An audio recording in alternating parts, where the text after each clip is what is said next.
Здравейте, приятели! Аз съм Димана и добре дошли в днешния влог. Няма да е като изцяло влог, защото е 5:25, буквално по новото време. Как виждате, се стъмни вече.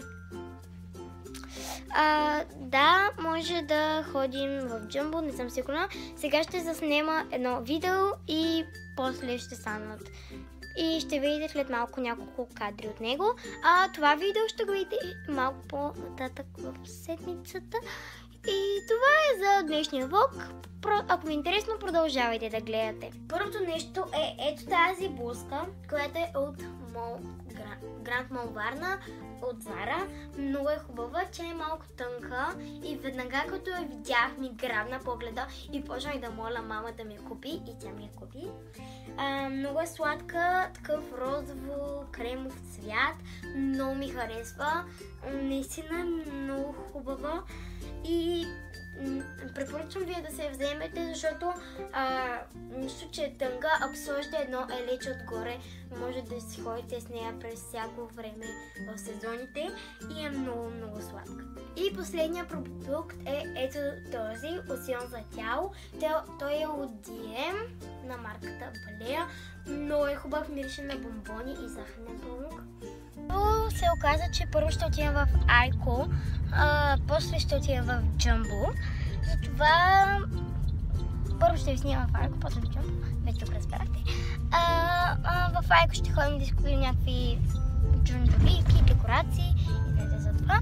И така. Хора, вече сме в Айко, виждате. Сега нищо не съм си харесала, освен едно одеялце, което е много мекичко и розово, много сладко и наистина много меко. Само това е. Ще продължаваме да разглеждаме, защото няма нищо до сега не ни е впечатлило. Следващите кадри може би ще са от Джамбо, не съм сигурна. И сигурно след около 15 минути страваме за Джамбо, така че ще се видим много скоро. При тъпезарите сме. И вижте какво намерих. Има ли такова нещо? Ще съхнали плодове в нея гигантска чаша. Котката ми може да влезе вътре. Мирих супер яките неща и супер меките въобще. Много е меко. Тук пред мен има някакви кошове, но това е много меко. Нищо, че не обичам толкова много червеното, но е много меко. Загубих мама. Така. След 15 минути мотане в Айко намерих мама и седнах на един диван, и който съм в момента. Загледах се буквално за поне 15 минути в телефона си и пак я забих. Пак се лутам. Втерите сме и изхаресах няколко. Сега ще ви покажа. Ето този, много е хубав. Този, който е много сладък и пише I lama you. И ето този, на който е с пастелни цветове и пише Hello Beautiful. Много са яки и сега може би ще отнема поне 5 минути да се изберах кой да си взема. В ми видео ви дадох една идея, 5 идеи за костюми за Хелоуин. Едната беше еднорог и ви трябваха ето такива шички. И в Джамбо има много сладки. Това е едното, това е другото.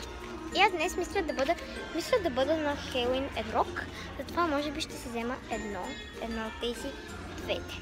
Тръгнахме от Джамбо, изнявам се, че не снимах толкова много. Имаше много яки неща, купихме си много неща, половината са за Хелоуин и така ще ви ги покажа, може би ще направя отделно видео, а може би сега ще ви ги покажа. А сега се прибирам, вече причам на нищо. Купихме много неща, ходихме и в Lidl, през малко се прибрахме. Сега ще ви покажа нещата, които си купих от Джамбо и после почвам да уча и ще спирам влога. Съм си вкъщи и реших да ви покажа какво си купих от Джамбо. Не са толкова много неща, защото всичко, което аз купих за мен са общо около 25 лева. Почвам да ви показвам, за да не губим излишно време. Първото нещо са ето тези пантофи. Много са яки, много са сладки, на еднорози. Винаги съм искала такива, наистина са много сладки и най-важното, много са удобни. Продължаваме с ето тези стикери, които се ги взе главно за планера си. И да ми е, нали, много са сладки, на еднорози са, има тъгички и има ето тези мъфинчета. Мъфинчета са много сладки, нормални мъфини, отгоре с срок и са много сладки. И ето ги. Продължаваме с силиконови ластчета, които си взех, може би, за прическата ми за Хелоуин костюма. Ето ги.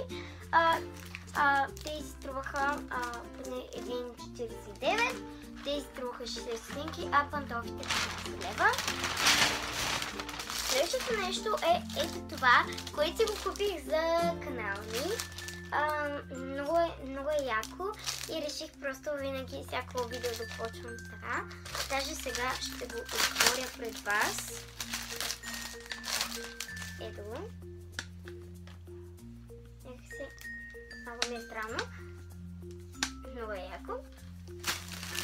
Продължаваме с ето тази диадемка с уши и с рог. Както ви казах малко по-назад във влога, аз този Хелоуин ще бъда еднорог. Взех идеята си от мое видео, много странно. Това видео може да гледате ето тук. Тази, забравих да ви кажа, това струваше 2 лева, а тази диадемка струва 1 лев. Продължаваме към предпоследното нещо, което са ето тези стикери за ногти на еднорози.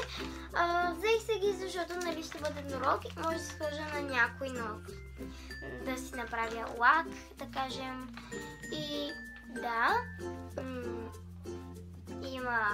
има еднорози и може да се направи, да кажем, син лак и отгоре да сложа ето тези лепенки. Последното нещо, което си купих, са ето тези бомбони. Тях си ги купих просто да си ги изям.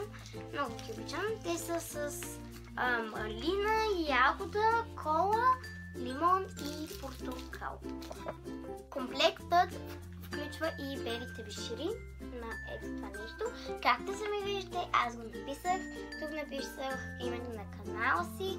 Тук кое видео номер е, номер 5 по принцип на мен. И тук датата. Сега отивам да вечерям, после ще се изкъпя и ще си направя горещ шоколад и ще ви покажа как се прави горещ шоколад. Прави се супер лесно. Ще го направя, за да стане малко по-дълго видеото, не за друго. Искам само да ви питам, харесват ли ви дългите видеа по около 10-15 минути или по-кратките около 5 минути? Ето тук ще сложа анкета.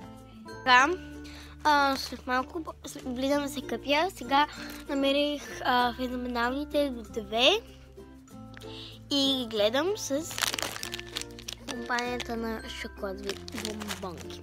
Само да кажа, че няма да мога да ви покажа как се прави това шоколада, защото просто не ми се пие и стана малко късно. И мисля сега да правя аутрото на видеото, защото няма какво друго интересно да стане. Ами така, приятели, това беше всичко от мен. Надявам се влога да ви е харесал. На мен ми беше много забавно да го заснема. И това е. Чао и до следващия път.